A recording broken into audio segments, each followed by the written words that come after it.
I'm Ryan from ExtremeTerrain.com, and this is my review and installation of the Alloy USA rear axle shaft kit for your Dana 35, fitting all 1990 to 2002 Wranglers. This is available in a factory 27 spline axle shaft or an upgraded 30 spline axle shaft if you're looking for something a little bit stronger and have all of those supporting components.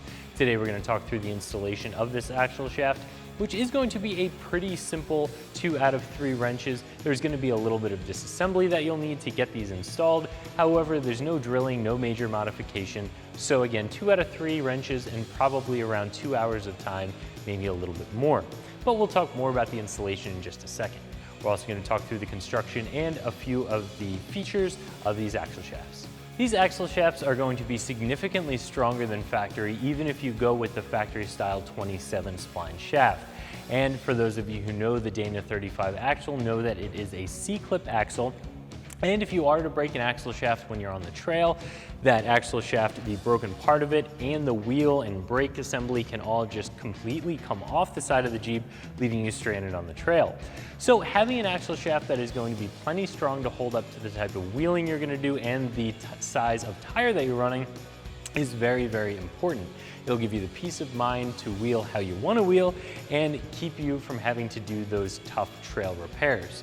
Now, there are a couple other brands of axle shafts out there that are going to be a similar 4140 chromoly material. They're going to have the same style lug pattern, going to come with the same seals and the same bearings, just being some different brands. So if you're loyal to the Alloy USA brand, I think they do make a good piece, and the price difference isn't going to be that significant over some of the others. However, if you're just interested in a chromoly axle shaft, you are going to have a few to choose from.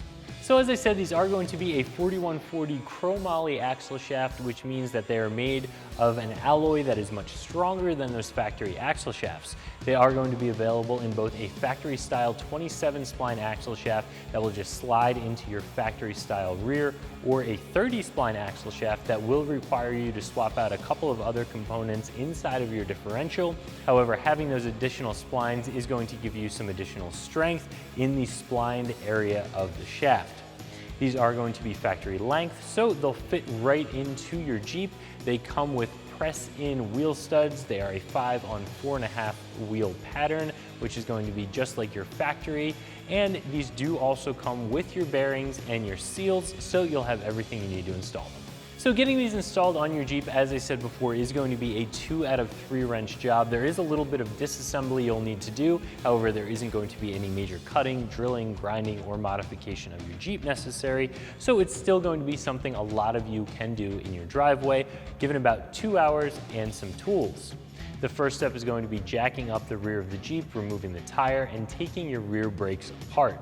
Then you'll have to remove your differential cover, of course draining the fluid as you do so, and disassemble the rear differential enough to be able to remove your C-clips and slide the axle shafts out.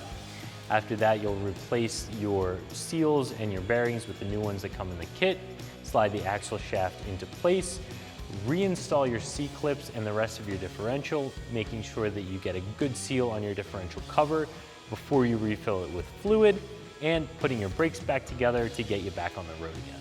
These axle shafts come in at right around $330 for a pair of them, and also the bearings and the seals, which I don't think is a bad price. There are other brands out there that are going to be slightly more expensive, slightly less expensive. Some of those are possibly going to be a higher grade of chromoly that's going to be a little bit stronger, and some for other years of Jeeps will include additional components like ABS tone rings. However, for this year of Jeep, for a replacement chromoly axle shaft, I think that these ones are appropriately priced. They're going to be strong and they're going to be an easy install. So whether you've already broken a rear axle shaft and you're looking to upgrade, or you're upgrading because you're putting big tires on your Jeep, you plan on wheeling hard and you don't want the chance of breaking a shaft on the trail, this is going to be a nice upgrade. So that's my review of the Alloy USA rear axle kit fitting your Dana 35 in your 1990 to 2002 Wrangler that you can find right here at ExtremeTerrain.com.